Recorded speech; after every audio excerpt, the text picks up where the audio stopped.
Is it Najay? Hi, how are you? I'm well. How are you today? I'm good, thanks. Awesome. Where are you calling from? Or where you're Uh, not calling I, from? I'm calling from Charlotte, North Carolina. Nice. hmm Have you wholesaled before? No, I'm just in the process of watching YouTube vids and just learning everything I can. Nice. hmm Awesome. So what have you learned so far? I learned about how to cold call properly, the right things to say. I learned about the contracts between the seller and the buyer. I learned about title companies and working with, I just learned about the dual agents with how the real estate agents can also represent you as a buyer's agent, as well as their seller as a seller agent. So that was really interesting to learn. Mm-hmm. Gotcha. Yeah, you learned a lot. Now it seems like you're ready to go. Um, Uh, almost, but you're ready. You just gotta not get on quite. the phone. So it's simple. It's simple, but you gotta. I mean, it's not. It's simple, but what you just got to pick up the phone and make the phone call and just tell them. I always say, instead of saying I'm an investor, I'm looking to buy houses, you could say, you work with a group of investors and you're calling regarding the property 123 Main Street, and we're looking to buy some more properties, 3 to 5 properties in the next 30 days or so. And I was just reaching out to see if you were looking, for if you were interested in possibly selling. That's pretty much it. Yeah, that's what I've learned from some of the gurus on YouTube. Hmm. You kind of want to avoid the word wholesaler when calling Yeah, and uh investor, because I mean they probably like sellers are probably having a lot of investors already calling them. So sure. they're just probably overwhelmed. And I've been practicing how to run comps too. I Mhm. think I need more practice on that because I feel like that's extremely important. Yeah, I guess I think if you find someone that might be interested in selling the property, even if you don't know anything, you say, terrific. If I may, let me ask you a few questions and I'll see if it's something I could work out that we can make this work for both of us. And then hmm start digging into why they want to sell, digging in the condition of the property, what they're looking to get for the house, all that good stuff. Right, right. Okay? And then at the end, you say, well, here's what I'd like to do is um, I sit down, I work with whoever you work with. You could say my name, you could say anyone's name. I'm going to sit down with him or her, and then we're going to see what we could do. Is it okay if we give you a call back and, you could call back later in the day or the next day, and and then that's when you do your research on the property. Right, right. Okay. Yeah, for sure. Awesome. It seems like you're getting ready. Are you going to meetups and things like that? No, this is actually, well, me and this other wholesaler, we had connected on Facebook and we're kind of like partnering with each other, but I haven't been to any social events yet. Okay. Yeah, it's hard to try and get to that because I'm a travel nurse, so I'm just never home. Good. So I'm always on the move, so it's kind of hard to like make those events, but I'm gonna try my best. I gotcha. Yeah, definitely try to get as many as you can for sure. hmm Awesome, awesome. Well, I appreciate you coming on today. Of course. Absolutely. Yeah. Hello, everyone. How you doing? Can everyone hear me? I hope so. We'll get started here. My name's Todd Chun. I put in the chat my information. Okay. That way, if you want to, I got a YouTube. We did like last week, we were talking about, I went over a purchase agreement. Okay. And how to get it signed with a seller and things like that. Today, we're going to talk about like go over an assignment agreement. Okay.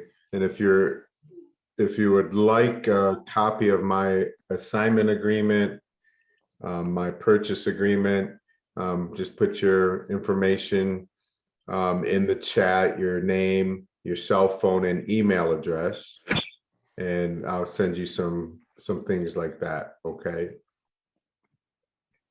Awesome. And if anyone, first of all, does anyone have a specific question that I might, that they want to ask?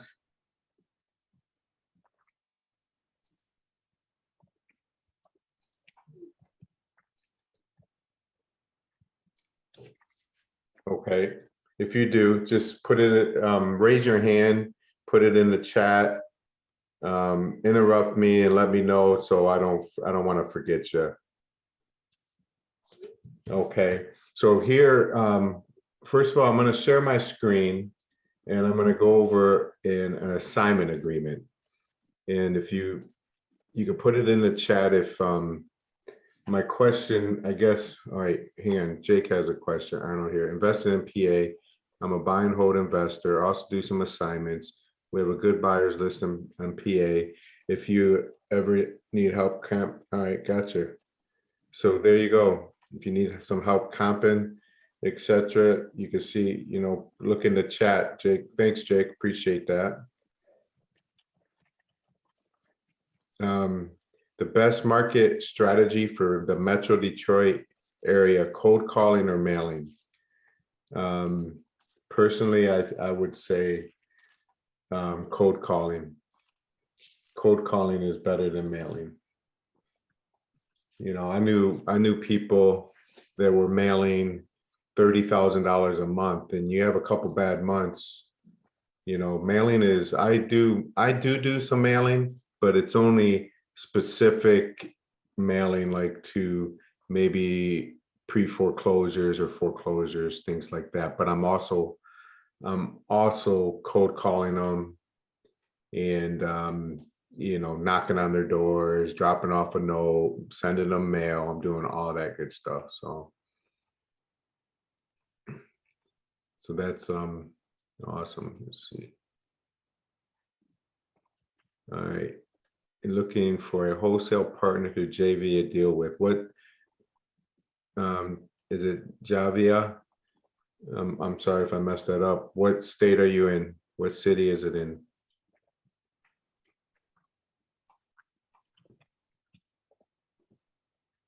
You can feel free to talk. Oh, you're in New Jersey. Okay.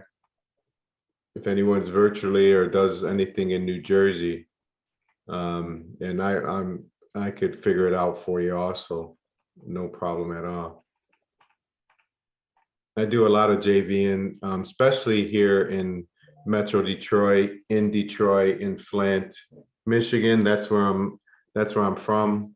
That's where I'm out of. There's so much business here that I really don't need to go into different markets. It's a smaller market here, meaning the assignment fees, you might not be getting 30. I mean, once in a while, you'll get a good assignment fee, but usually just like if you average $5,000 or $6,000 and you might average $5,000 or $6,000 on an assignment fee. And if you do, 5 to 10 deals a month, that's not too bad. Once in a while, you'll hit one that's 20,000 or 15 or 10, pretty common, but the houses are so small. So I could give you guys an idea if you'd like to see. Let me share my screen and show you something real fast here. So here's a link that I have. Like you see a house here, I just picked this up today. So I'm working on getting the information, the photos and everything else. Like here's one in Detroit that's only 12,900 complete rehab. So you see how small it is. I got this for $5,000. Okay, so that's how much I got it under contract for. Here's one that's a rental, 38.9. Here's one that's in the suburbs, that's 85.9. It's a little bit bigger. This one's 64.9, but these assignment fees are under $10,000. Okay, because they're smaller type deals. This one's a little bit bigger. This is a nice deal, but that's how it works. So that's how it is in Detroit. In some other markets, you know, you might 20, 30, 40, $50,000, which is great. I've done that before. I'm working on a deal right now that's going to be the biggest deal I ever had. So, and it's in probate. It's with an attorney going through probate currently right now, and it's worth 350,000, and I got it for $70,000. So I'm just gonna end up buying it and then listing it on the market. That's what I'm gonna do there. That would be the, you know, that would make the most amount of sense on something like that. I can't lose on that. But all right. So feel free to interrupt if you guys have any questions, you know, or anything like that, or just let me know. I'm trying to pay attention to the chats. All right, so let me go over an assignment agreement. So like I said last week, we went over a purchase agreement. So an assignment agreement, which is like I find a buyer and they want to buy a property. So what I do, everyone does it a little bit different. Yeah, so my website, because a lot of these houses are going to be trash. They're going to have a lot of debris. So I put cash only, buyer to assume the belongings and debris, because they always leave them a mess or leave things behind. Some of them need, I'll give you, let me show you something real fast. This is funny. Well, anyway, I just sold a house. It's actually closing tomorrow. It's not on this list. In a nice area of Detroit. It's worth about $180,000 fixed up. And I sold it for $37,500. Got it for 10 grand. Okay. But the house is filled with books. All right. I'm talking about there's 40 to 50,000 books in this property. From I had to climb to get to the living room. I had to climb a mountain of books from the dining room to get to the living room. So I mean, it's going to cost $6,000 or $7,000 just to, you know, just to clean it out of the books. But that's where it says the buyer assumes the belongings and the debris. That's what I always put in there. Buyer pays all closing costs. Okay, and so I know we tried to call the library and see if they'll take them. Not, I mean, and there's some good books there. I mean, the buyer might donate some of them or most of them. There is actually some really good books there. The ones in the basement I would throw away because it's kind of, over the years, it's damp and stuff like that. And it might be a little moldy, but the ones upstairs are usually, and I mean, some brand new books. I mean, all kinds of good things. But so to give you an example, let's say on an assignment agreement, you get a property for $40,000 under contract, and you're going to sell it. You find a buyer that's going to pay $58,000. All right, let's use this for an example. Okay, so that's $18,000 assignment fee. I don't let my buyers know what my assignment fee is. I send them over a purchase agreement but I block off the purchase agreement. Let me give you an idea of what I'm talking about. Okay, so I sold, like I said, I sold it for $37,500.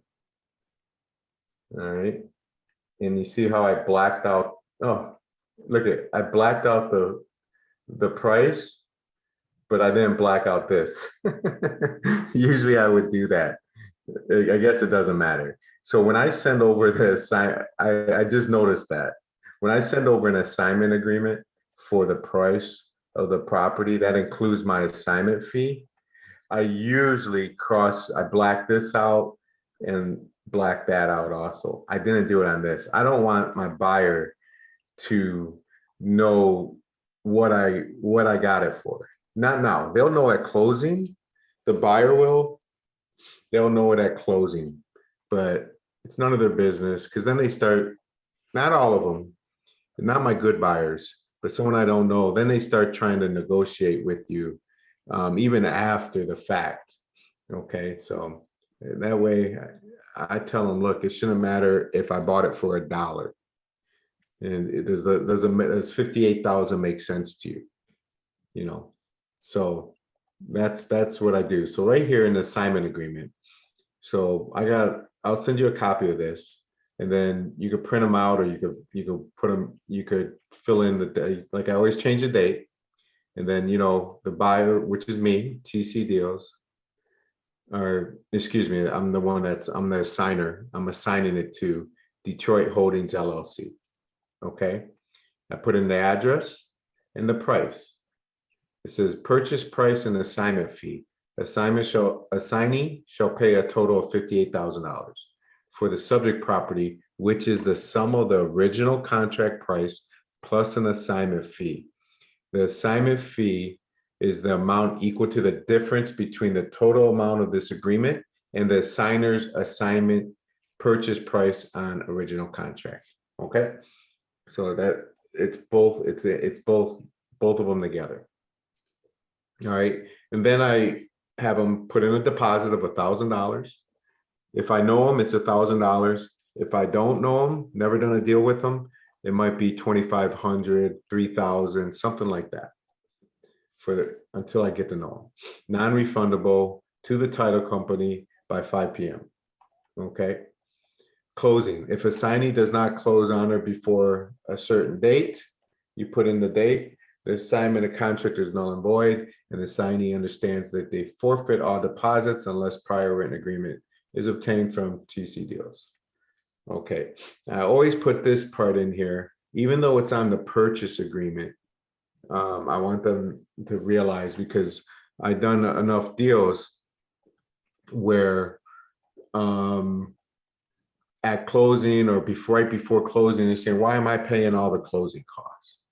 All right, because it says it right here, assignee to pay both buyer and sellers, and then I put in all closing costs associated with the above listed property. At the buyer's expense, the title company to provide title coverage for the full amount of the original purchase price agreement plus the assignment fee. So if I got a deal for $40,000, and I'm selling it for 58, I want the title insurance to cover the 58,000 and not the 40,000. That protects the buyer. Okay. So, and then at the very bottom, it says this assignment or contract agreement must be signed and returned back within 24 hours or will be considered null and void. All right. So very, very simple. Okay, so I got a question. Wouldn't the buyers become suspicious if something is blurred out on the contract? They don't question it. Good question. So I tell them, look, I'm going to send over an assignment agreement, and I'm going to send over the purchase agreement. Okay, on the purchase agreement, because they're the buyers, the assignment agreement is going to say what you're buying it for, 58,000. I'm going to cross off the price that I'm buying the property for. It's just what we do. It's our standard procedure. Okay. And because I might have got it for $1, I'll tell them. I just don't want you to know that now. That's all. It shouldn't matter if I got it for $1 or if I got it for $57,000. It shouldn't matter to you one bit. All right. And then I do it. If they want the deal, they're gonna follow my rules, I guess. Okay, Lisa, it says, why do you want the title insurance to cover both price and fee? Very good question. I learned this the hard way. So let's say it only covers the $40,000, okay? And your buyer bought it for 58,000. All right, you got your assignment fee, you got your 18,000, you invested it, you paid bills, it's gone. Okay. Let's say 3 months later, something pops up, someone knocks on or goes to the house and says, I own this house. All right. And the title is messed up. I did this, I did that. Now our buyer has title insurance to protect him because the title should have been clear, but he only has it for $40,000, not 58,000. So the title insurance, let's say they win, they'll give him $40,000. It's a long process, but he's going to say, look, I bought it for $58,000. I want 58,000. Well, you only had title insurance for 40. You're only getting 40. Then guess who he's going to call next? He's going to call me or you or whoever did the deal. All right. So I always put that in there. If they don't want the coverage, which they all do, I'll have them sign something electing they want it only for the 40. It only costs about $50 to $100 to raise it from 40 to 58. The title insurance is not that much. Some title companies won't do it. If they won't do it, maybe I won't do it on that particular deal, but I'll find a title company that does it. All right. Because to me, I had 2 deals like that happened. And it was a mess. So that's why I do that. I put it in my assignment agreement like that. But you can see the assignment agreements are very simple. And the purchase agreement, explains everything else. So you could go, we're going to if you wanted to go to my YouTube page, if you wanted to see the purchase agreement video that we did or any of our old videos, you could go to my YouTube page. They're going to be up there. And then for sure. And if you want a copy of the assignment agreement, copy of the purchase agreement, make sure you have your email address, your name, your cell phone number, and I'll make sure you get it. Okay. It says, all right, do you recommend wholesaling LLCs?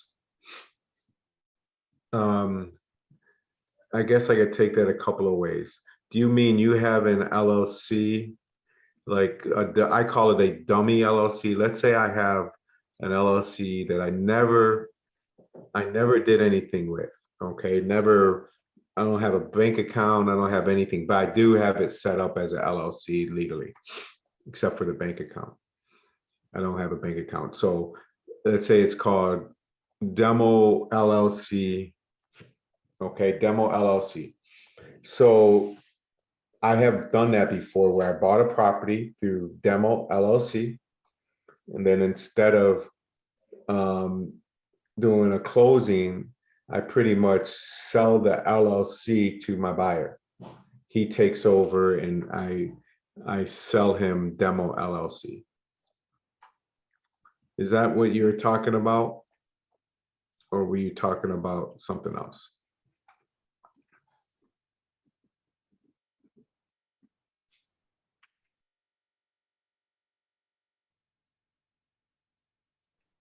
Okay. You mentioned cold calling is one of the best ways to find leads. How do you pull your list? Well, my main source of pulling lists, there's all kinds of, there's so many different places you can pull lists. What I specialize in is pre-foreclosures and foreclosures. I get those lists. I buy them here locally through somebody, not through nationally or anything like that. Okay. I go to the foreclosure auctions here. I go to 4 of them. All right. Or I have people that go to 3 and I go to 1. I go to the one in Detroit and Wayne County. In Michigan, it's tomorrow at 11 a.m. I'll be there and I get the foreclosure list. I get everything that goes to foreclosure. Okay. And then on the pre-foreclosures, I get the list. I start working those 4 weeks in advance. But the best way, in my opinion, is driving neighborhoods, driving for dollars, getting names or getting addresses, finding out who the owner is, skip trace them, and calling them. That is the best way, in my opinion. All right.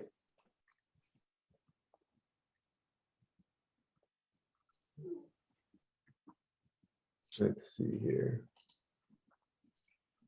Let me lock this out. All right, I'm going to stop sharing my screen.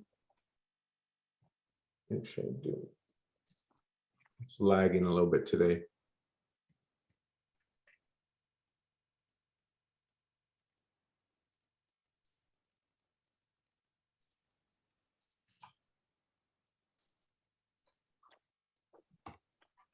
All right. Yeah, hey Jake, you're getting to them before the auctions, a little bit of both. I get some before the auction, I get some after the auction. There's a redemption period here in Michigan. Just to give you a quick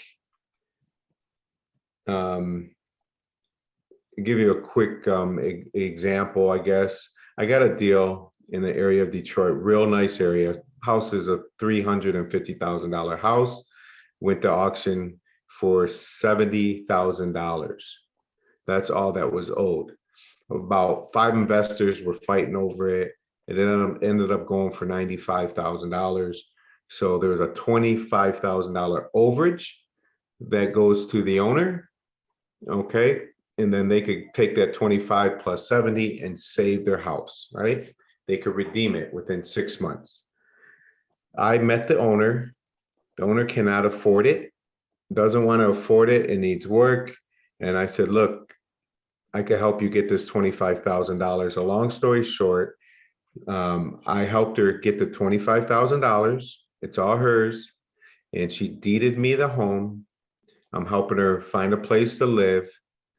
And I sold it for $160,000. It cost me nothing but time.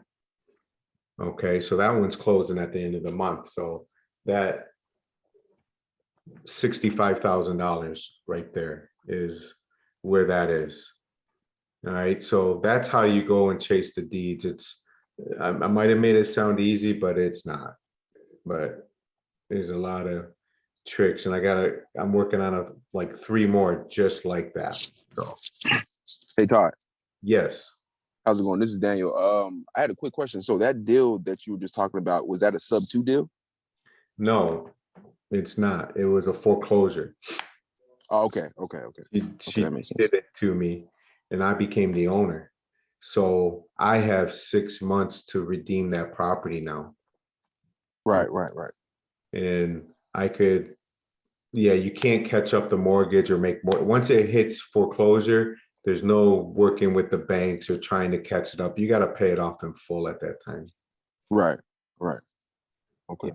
Yeah, so every state's different with the redemption and the foreclosure and the way they do things. But yeah, so that's how. And so I'm gonna make sure you guys get this link tonight, that I have a bunch of things. If you do not get it, reach out to me tomorrow morning, okay? I'm gonna make sure I get it out here tonight, all right?